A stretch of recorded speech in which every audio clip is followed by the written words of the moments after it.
Are you guys ready for your next performer? All right, this guy's a snazzy dresser. I complimented him before his way up. Please give it up for the very funny Bruce Campbell, everybody. Give it up for Bruce Campbell.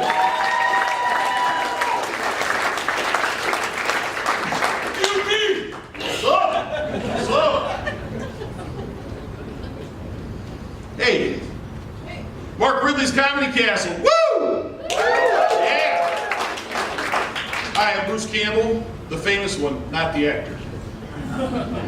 So I'm turning 60 this year. Good news, they say 60 is the new 40. Feels like the old 80 to me. Bad news is, my over-under was 59. So, I'm allowed to cheat. And I'm old, so I have to. The struggle is real. Middle-aged white men. The struggle is real. You know this. Come on. Yeah. The struggle is real. It was. My brothers, middle-aged white men. Yeah, we suck. We suck.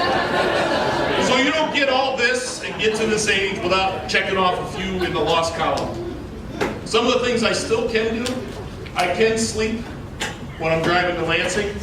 I can sleep when I'm in a meeting, even if I'm running it.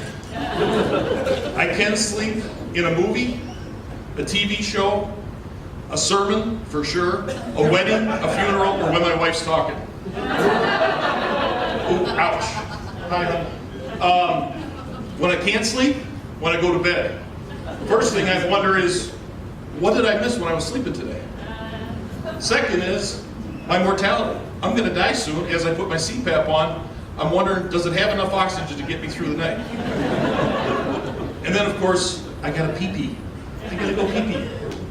Like 4 times a night. I got to get up and go pee-pee. Got to pull out the CPAP, wake up my wife, because I might shake the bed just a little bit getting up. Good news is, I found out someplace else I could sleep. On the toilet. Bonus for sleeping on the toilet is, I also get my balls washed. Okay, so another thing you check off in the lost column when you get to be our age is menopause. It's the loss of hormones. So for men, that means we just get fatter, lazier, and stupider, as if that's possible. For women, it's a whole different thing, and just the fact that I'm a average white male, middle-aged white male, mentioning this, I'm already on the clock to die a slow, painful death. But I'm brave, I can handle it. So my brother-in-law and I decided, to embrace this.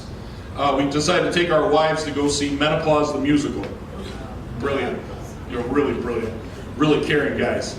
So we go there, it's down at the gym downtown, and there's a little bar right there. So we go up to the bar, get a couple drinks, for the 4 of us.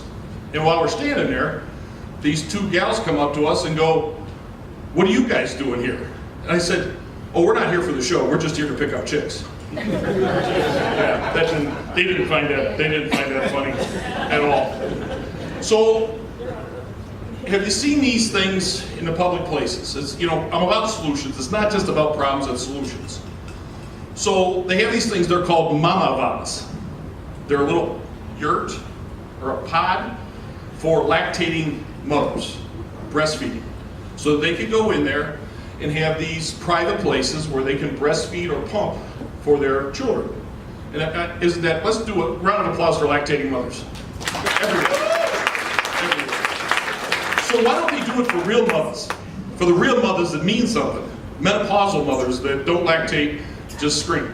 So I want to come up with a menova or a menopod, where women who are going through all these things can go in there.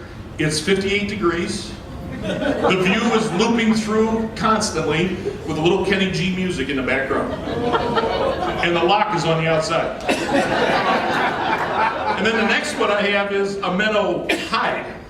And that's for the husbands of those same women. And when we go into our Menno Hide, it's got the Three Stooges on a constant loop with a lazy boy chair and the theme song from NFL films playing in the background, but the lock is on the inside. So that takes you into the next spot of your life. So, gonna be married 38 years next week. Woo! 37 years and 57 or 51 weeks. So close, so close.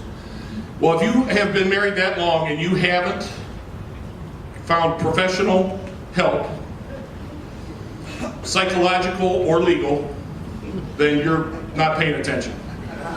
So when my wife and I reached this point in our life, the empty nest and that whole, all that fun bullshit, went to our lawyer to find out if we should get divorced and seek his professional counsel, and he said we couldn't afford it. So we went to a marriage counselor and a psychiatrist because that was cheaper. So we go to the marriage counselor and a psychiatrist, and this guy has been highly recommended. Many friends have been to him, years of experience. So second or third time we're visiting with him, start name calling. And I'm not saying like stupid bitch, you're an asshole, she's not calling me an asshole or any of that stuff.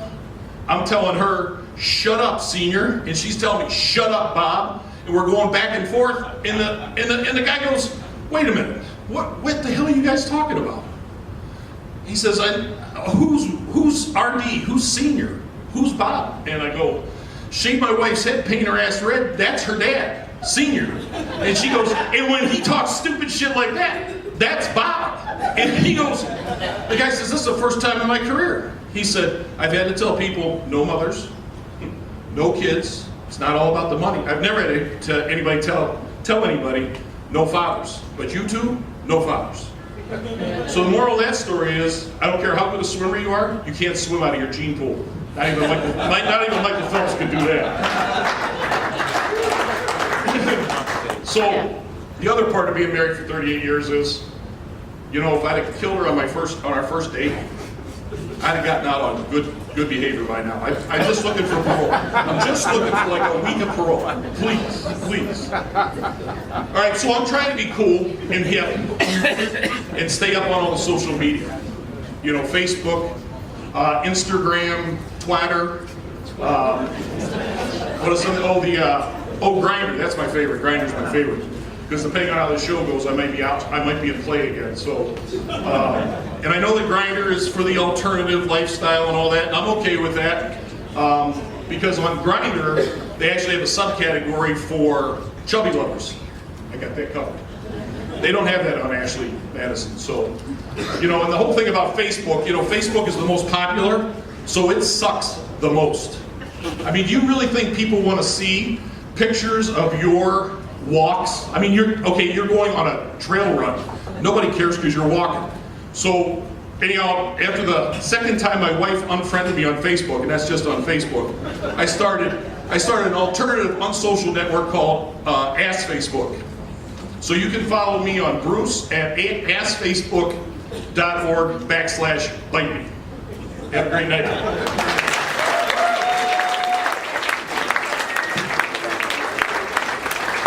Bruce, everybody. Keep it going for Bruce.